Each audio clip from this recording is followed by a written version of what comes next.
ലക്ഷ്യം കാണും വരെ യുദ്ധം തുടരുമെന്ന് ഇസ്രായേൽ പ്രധാനമന്ത്രി ബെഞ്ചമിൻ നെതന്യാഹു. നിലനിൽപ്പിനും ഭാവിക്കും വേണ്ടിയുള്ള യുദ്ധമാണിതെന്നും നെതന്യാഹു പറഞ്ഞു. ഇസ്രായേലിലെ ഹമാസ് ആക്രമണത്തിന്റെ 2ാം വർഷമായ കഴിഞ്ഞ ദിവസം പുറത്തിറക്കിയ പ്രസ്താവനയിലൂടെയായിരുന്നു നെതന്യാഹുവിന്റെ പ്രതികരണം. തീരുമാനത്തിന്റെ ദൗർഭാഗ്യകരമായ ദിവസങ്ങളിലാണ് നമ്മളുള്ളത്.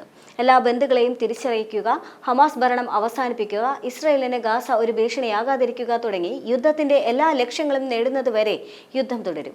വേദനയോടൊപ്പം തന്നെ രാജ്യത്തിന്റെ പ്രതിരോധ ശേഷിയിൽ ഞങ്ങൾക്ക് അഭിമാനം തോന്നുന്നുവെന്നും നമുക്ക് ദോഷം വരുത്താൻ ആഗ്രഹിച്ചവർക്കെതിരെ നമ്മുടെ സൈനികരും കമാൻഡർമാരും ഉഗ്രമായി പോരാടുകയാണെന്നും നമുക്കെതിരെ കൈയുയർത്തിയവർ തകരുകയാണെന്നും പറയുന്നു. ഇറാനിയൻ ആക്സിസ് നാം ഒരുമിച്ച് തകർക്കും, പശ്ചിമേഷ്യയുടെ മുഖം നാം ഒരുമിച്ച് മാറ്റും എന്നായിരുന്നു നെതന്യാഹു പറഞ്ഞത്.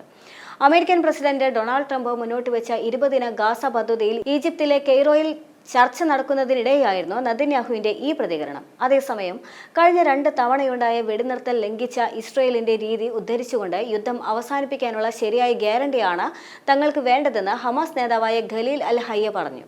യുദ്ധം അവസാനിപ്പിക്കുകയെന്ന ലക്ഷ്യത്തോടെയാണ് തങ്ങൾ ചർച്ചയ്ക്ക് എത്തിയതെന്നും ഗാസയിൽ നിന്നും ഇസ്രായേൽ പിന്മാറുന്നത് ഉറപ്പാക്കണമെന്നും തടവുകാരെ കൈമാറണമെന്നും അദ്ദേഹം ഒരു ഈജിപ്ഷ്യൻ ചാനൽ നൽകിയ അഭിമുഖത്തിൽ വ്യക്തമാക്കുന്നുണ്ട്. ഗാസയിൽ യുദ്ധം അവസാനിപ്പിക്കാനുള്ള അവസരമുണ്ട് എന്ന് ട്രംപും പ്രതികരിച്ചിരുന്നു. കരാർ അരികിലാണ് എന്നും അദ്ദേഹം ആവർത്തിച്ച് പറയുകയും ചെയ്തിരുന്നു. പശ്ചിമേഷ്യയിൽ സമാധാനം ഉണ്ടാക്കാൻ തങ്ങൾക്ക് സാധിക്കുമെന്നും ട്രംപ് പറഞ്ഞു. ഹമാസും ഇസ്രായേലും വെടിനിർത്തലിന് സമ്മതിച്ചു കഴിഞ്ഞാൽ എല്ലാവരും കരാർ പാലിക്കുന്നുണ്ട് എന്ന് ഉറപ്പാക്കാൻ അമേരിക്കയ്ക്ക് സാധ്യമായതെല്ലാം ചെയ്യുമെന്നും ട്രംപ് കൂട്ടിച്ചേർത്തു.